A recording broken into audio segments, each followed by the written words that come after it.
தொலைக்காட்சியில் அரசியல்,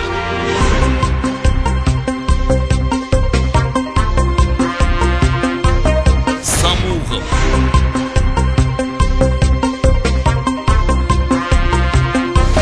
வணிகம்,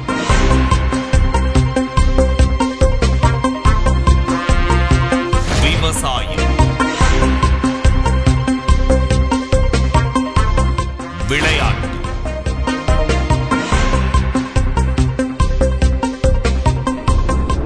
நடுநிலை செய்திகள். உலகில் நடக்கும் செய்திகள் அனைத்தும் உடனுக்குடன், அதிநவீன தொழில்நுட்பத்துடன், நேரடி ஒளிபரப்பில் உண்மை நிலவரம் உடனுக்குடன் அறிய வசம் செய்திகள். தினமும் காலை 6:05 மணி, காலை 8 மணி, பகல் 1:30 மணி, இரவு 8 மணி மற்றும் இரவு 9:30 மணிக்கு ஆங்கில செய்திகள்.